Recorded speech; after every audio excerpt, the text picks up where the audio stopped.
황해도 은율군 은율읍은 저희 조모 할머니의 고향입니다. 그래서 저에게는 참 익숙한 지명인데요. 은과 밤이 많이 나서 은율이라고 지었습니다. 거기에 한 가난한 가정에 태어난 이찬영이라는 머슴이 있었는데요. 당시에 머슴이면 뭐 노비까지는 아니어도 신분에 있어서는 최하층이죠. 하루하루 생존을 위해서, 때로는 생계를 위해서 노동하면서 살았습니다. 그런데 이찬영은 이 홀어머니를 모시고 있었는데 효성이 지극했어요. 또 일에 있어서도 항상 신실하고 충직해서 마을에서도 인정을 받고 많은 사람들이 주변에서도 그에게 항상 일거리를 맡겼습니다. 그런데 언더우드 선교사님이 은율에 와서 전도하면서 신자들이 함께 은율읍 교회를 세웠는데, 그때 머슴 이찬영이 하나님을 처음 만나게 됩니다. 그 예수님을 구세주로 영접해요.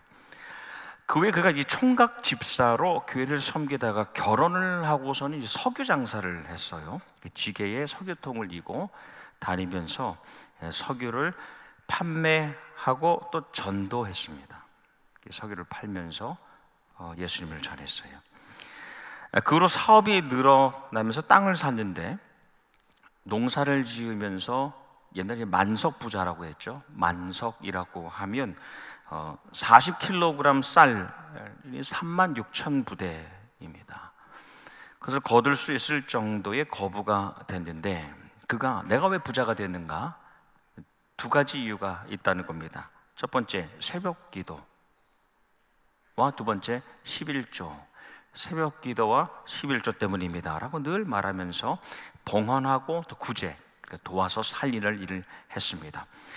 한가운날이 되었을 때 은율군 일대에서 거린들 30명, 걸식하는 이들 30명을 초청해서 대접하고 이 바지와 저고리 옷을 새롭게 입혀 보냈습니다. 한 번은 큰 잔치를 하면 황해도에 있는 모든 거린들을 초청했는데, 그럼 평안도와 함경도에 있는 이들도 그 소식을 듣고 몰려와서 잔치에 참가했다는 겁니다. 신념이 하나 있었는데, 가난한 상인의 물건은 깎지 않는다 였어요. 그래서 전도를 하다가 그 사람이 예수님을 영접하면, 믿는 사람이 있으면 그 사람이 자립하게, 사업적으로 자립하게 돕습니다. 그리고 난 다음에 세상을 떠나게 되면 장례까지 치러줬다는 거예요. 그러다가 북한 이 공산 정권이 들어서면서 소위 토지개혁, 재산을 몰수했지요. 자기 과수원도 재산도 이제 공산당으로 넘겨주게 되었는데, 넘겨주기 그 전날 하루 종일 과수원에 나갔어요. 그래서 김을 메고 잡초를 뽑고 거름을 주고 있는 겁니다. 그래서 물었죠. 아니, 내일이면 남의 과수원이 될 텐데 뭐하러 그렇게 수고하고 있어? 라고 하니까 이분 답이 누구인들 누구라도 과일을 먹을 것 아니오입니다. 여러분, 이것이 생명에 관심이 있는 사람의 대답입니다. 내 과수원이 아니어도 그걸 먹을 사람을 생각하는 거죠. 재산을 다 몰수당하고 난 다음에 가장 아쉬웠던 것이 무엇이냐? 한탄하면서 말하길, 11조를 이제 많이 드리지 못하게 되었소. 를 가장 안타까워했다는 겁니다. 별로 안 놀라세요. 그래서 은율읍 교회 최초의 장로가 됩니다. 6.25 한국전쟁이 터지고 난 다음에 자녀들도, 아들, 딸도 피난 갔어요. 근데 이분이 자신은 교회를 지키려고 남습니다. 그러다가 한 번에 공산당이 장로라는 걸 알았어요. 그래서 숙청하려고 하는데 동네 주민들이 나왔습니다. 그는 악질 지주가 아닙니다. 가난한 사람들을 도와주고 살 길을 열어주며 없는 자의 친구가 되어 왔습니다 라고 항변하면서 이찬영 장로님이 살아나게 됩니다. 그 다음에 이 은유럽 교회가 뭐 불탔다, 또 뭐 다른 전시관으로 기념관으로 바뀌었다는 그런 소문들이 있었는데 여전히 옛 예배당이라는 이름으로 보존되고 있다고 하니까 통일이 된다면 저희 조모 아마 할머니께서도 다녀보셨음직한 그 교회에 전 한번 너무 가보고 싶은 마음이 듭니다.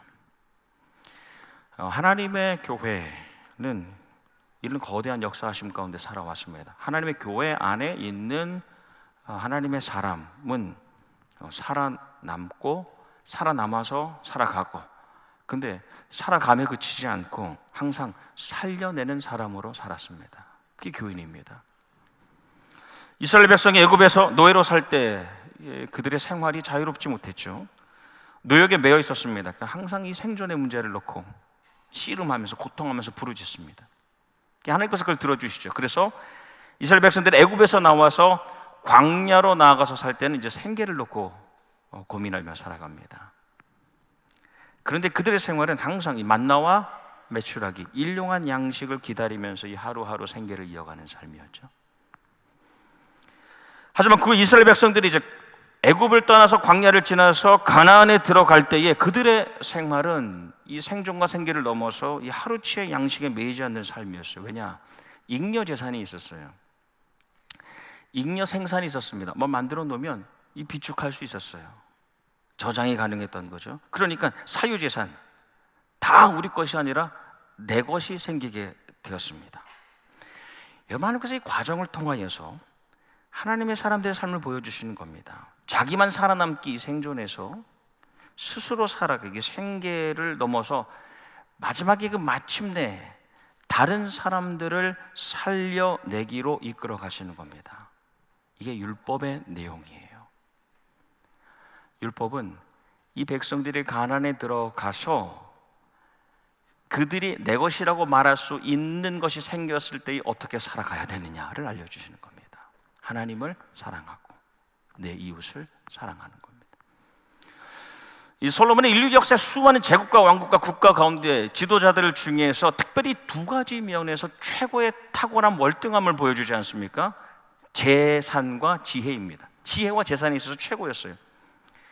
열왕기상 10장 23절 말씀에 솔로몬 왕의 재산과 지혜가 세상 어느 왕보다 큰지라입니다. 그러니까 온 세상의 사람들이 그의 지혜를 알려고 자기들 재산을 가지고 옵니다. 모든 것을 가져와요. 금그릇, 은그릇, 의복, 갑옷, 향품, 말, 노새, 가축들을 다 가지고 옵니다. 그래서 그의 재산이 계속해서 늘어나죠. 예컨대 금을 예로 들면 금이 너무 차고 넘쳤어요. 성전 전체와 성전 곳곳을 금으로 장식했습니다. 금으로 칠했습니다. 금방패, 작은 방패, 200개, 300개 보좌, 그릇도 금으로 만들었습니다. 한 해에 금이 들어오는데 한 해에 들어오는 금의 무게가 666달란트였다는 건 아닙니까? 40년 동안 통치했으니까 한 해에 그 정도 들어와서 40을 곱하면 요즘 가치로 환산하면 2,500조입니다. 2,500조. 학자들은 그의 상속재산, 아버지로부터 물려받은 상속재산과 증식재산, 그가 지혜를 발휘해서 모은 그 재산을 합산할 때 인류 역사 가운데 가장 부유한 사람 중에 탑5 안에 든다는 겁니다. 5명 안에 드는 사람이 돼요. 조금 더 보면 여론시 솔로몬이 그 많은 재산으로 정말 많은 일을 했습니다. 큰 사업을 했죠. 그 당시 해상무역을 한 겁니다. 대단한 사업을 했어요. 그 다음에는 건축했습니다. 크고 작은 공공건물도 건축했습니다. 사유, 이 주택도 건축했습니다. 보화와 보물을 저장했습니다. 과원과 동산을 보유했어요. 남녀노예를 매매했습니다. 수많은 가축을 소유했습니다. 그리고 영토를 확장했으니까 이 솔로몬이라는 사람은 원하는 것은 다 얻어서 다 누리는 사람이에요.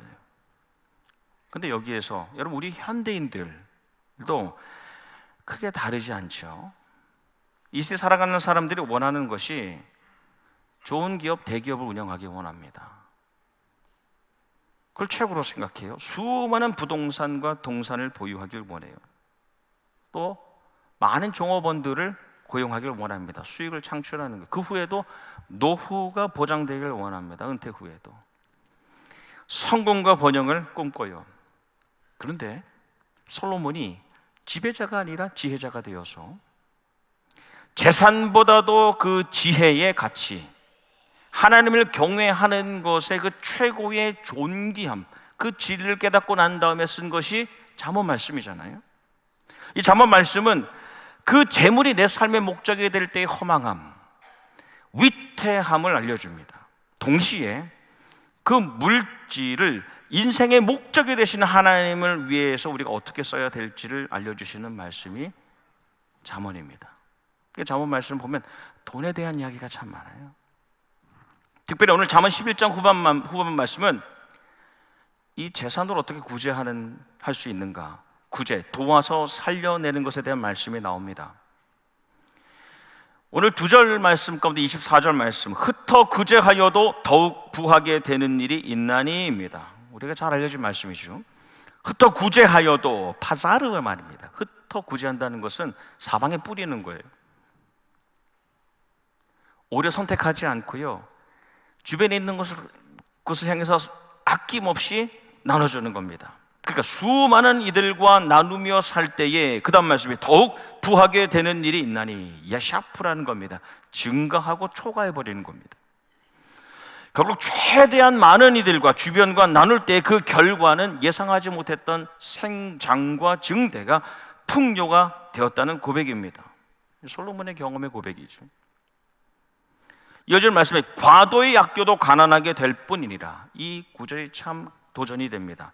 과도하게 아껴도, 뒤에서 먼저 보면 아껴도는, 하사코라는 말은 억지하는 거예요. 또 나가서 저장하는 겁니다. 그런데 과도히라는 말씀이, 미요시라는 말은 부정과 불법입니다.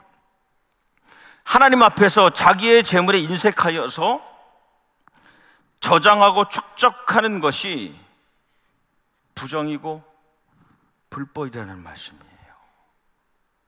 다시요, 하나님 앞에서 아예 재물에 인색함으로 저장하고 축적하는 것이 부정과 불법이 될 수 있다는 겁니다. 근데 결국 그렇게 살 때에 가난하게 될 뿐이니라. 오히려 미달되고 쇠퇴하고 소진되어서 결국 아무것도 남지 않게 된다는 고백입니다. 25절 말씀이 구제를 좋아하는 자는 풍족하여질 것이요 남을 윤택하게 하는 자는 자기도 윤택하여 지리라. 구제를 좋아하는 자입니다. 네페시 바라카라는 말인데, 네페시는 사실 영혼이고 바라카는 축복하다입니다. 그러니까 구제를 좋아하는 자는 어떤 의미냐? 영혼을 축복하는 자라는 뜻이에요. 우린 구제라고 하면, 도와서 살린다고 하면 물적인 것, 육적인 것만 생각합니다. 그 사람들의 필요를 제공하는 차원을 생각합니다. 하지만 그것보다 더 깊은 구제는 영혼을 살리는 영적인 사건이라는 겁니다. 그런데 이런 영혼의 축복자들은 풍족하여질 것이요. 이 풍족하다는 것은 요즘 현대인들이 그렇게 좋아하는 말은 아닙니다. 왜냐하면 살찌다라는 뜻을 가지고 있거든요. 근데 여러분, 그 당시에는 최고의 복이 뭡니까? 살찌는 거예요. 삶의 모든 영역에 살찜이 있는 겁니다. 충만한 겁니다. 이런 영혼의 축복자들은 하나님이 가득 채워주시는데, 남을 윤택하게 하는 자, 요래, 이 윤택하게 한다는, 물을 뿌리는 거예요. 과수원에 물을 주는 겁니다. 내 것이라고 움켜쥐지 않고 물을 주는 자, 죽어가는 생명들에게 물을 줄 수 있는 자, 그래서 살아나게 하는 사람은 자기도 윤택하여 지리라. 나도 언젠가 고갈되고 갈증을 느끼고 죽어갈 것 같을 때에, 생사의 위기에 처할 때에 나도 생수를 공급받을 수 있다는 겁니다. 그래서 다른 번역에 남에게 마실 물을 주면 자신도 갈증을 면한다입니다. 정리하면, 여러분, 다른 영혼들을 축복하기를 좋아하는 사람들, 모든 부분에서 살찜이 있어요. 풍족함이 있습니다. 사촌이 땅을 사면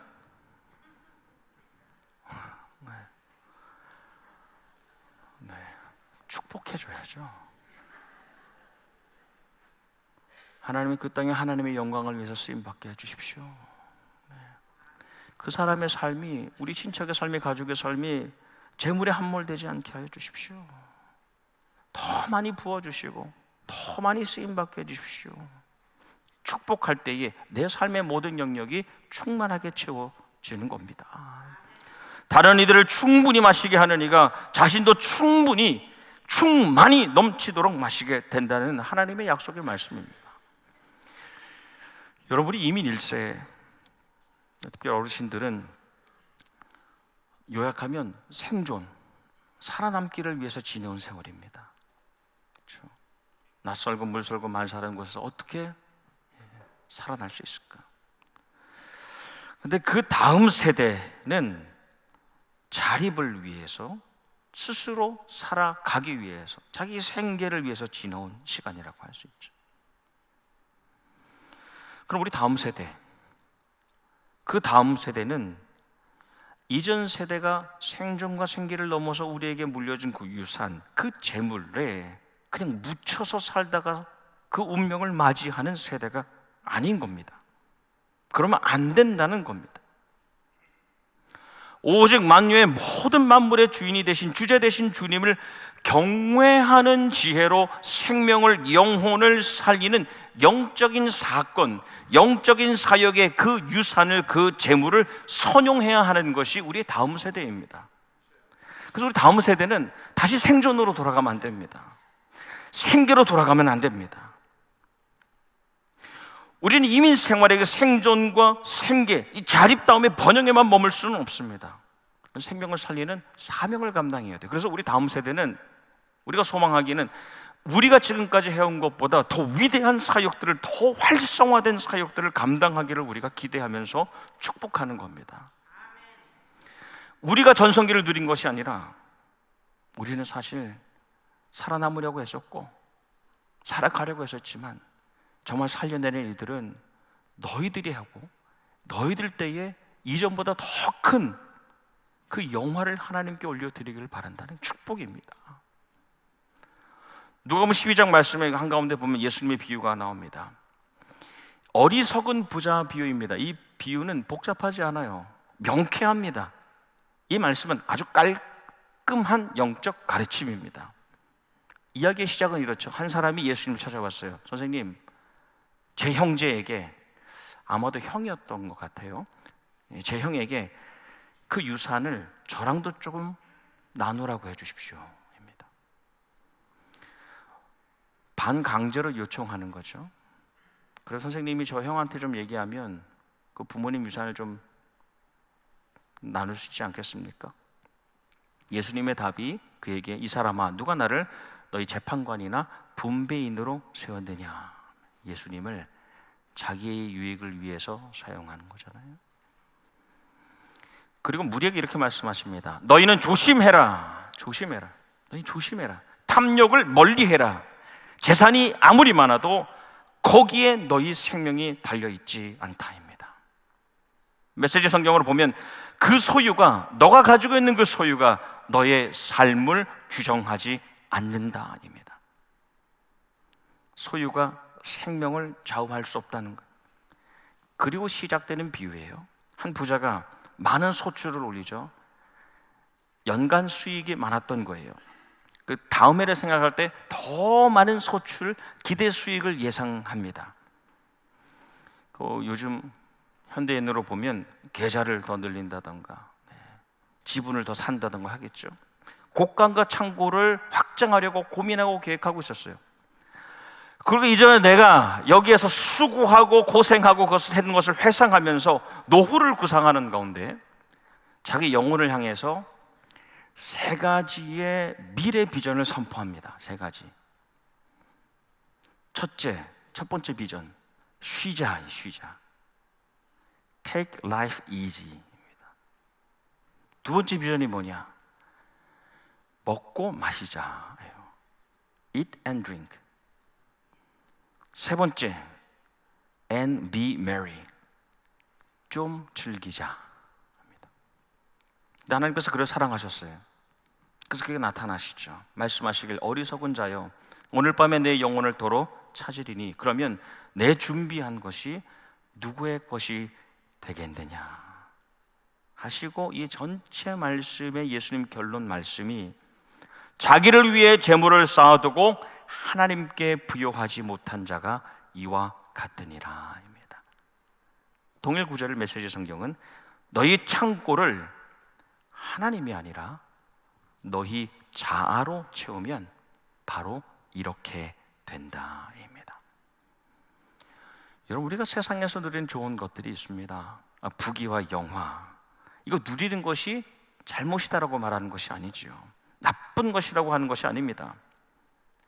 우리 물질의 풍요와 유익도 하나님께서 허락하실 때만 가능한 것이죠.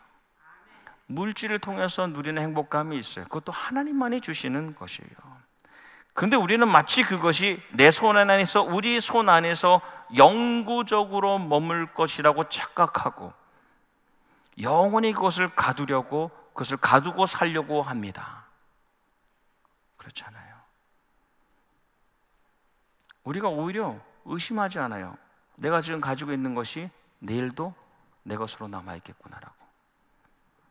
그것은 불신이죠, 사실.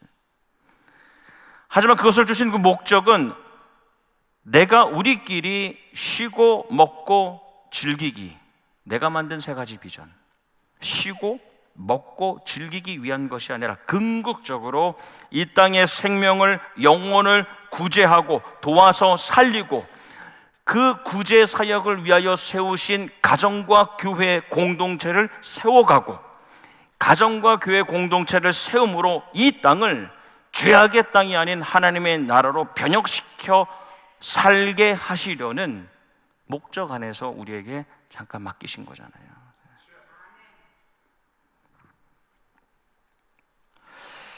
제가 오래전에 읽었던 책인데 며칠 전에 다시 만나게 되었습니다. 미국의 교회 연구가이면서 교회 컨설턴트도 하면서 크리스천 리더십의 대가인 탐 레이너라는 분이 있습니다. 벌써 한 11년 전에 쓴 책입니다. 제목이 아주 강렬해서 제가 좀 기억이 났는데, 죽은 교회를 부검하다입니다. 영어 번역을 그대로 잘 가져왔어요. Autopsy of a Diseased Church입니다. 여기 보면 교회가 왜 죽었는지, 죽은 교회의 예들을, 죽은 교회의 수많은 사례들을 연구했어요. 분석해서 지금 살아있는 교회들을 도와주려고 쓴 책입니다. 파트 1에 보면 죽은 교회의 사인 10가지 특징을 분석했습니다. 하나하나가 의미가 있는 것 같아서 다 나눕니다. 첫 번째 사인, 점진적인 쇠퇴임. 아무도 알아채지 못할 만큼 서서히 쇠퇴했다입니다. 두 번째 사인, 과거의 영광입니다. 어떤 변화도 한사코 거부했다입니다. 세 번째 사인, 지역 사회를 외면, 그들만의 교회였다. 사인 네 번째, 탐욕, 내부 지향적으로만 예산을 사용했다입니다. 다섯 번째, 지상대명령 망각, 어느 순간 지상대명령에 대한 순종이 사라졌다입니다. 여섯 번째 사인이 취향이 이끄는 교회, 언제나 나 자신을 위한 성도들로 가득 찼다입니다. 일곱 번째 사인, 목사의 잦은 교체, 목사들은 성도와의 갈등을 최소화하는 안전한 길을 선택했다. 사인 여덟 번째, 기도생활 부재, 그 교회는 좀처럼 함께 기도하지 않았다. 아홉 번째, 사라진 비전, 교회의 목적과 사명을 잃어버렸다. 마지막 열 번째 사인, 교회 시설을 둘러싼 갈등, 선한 청지기가 아니라 교회 시설에 집착했다입니다. 이 저자가 이 교회를 부검할 때에 반드시 돈을 추적해야 된다.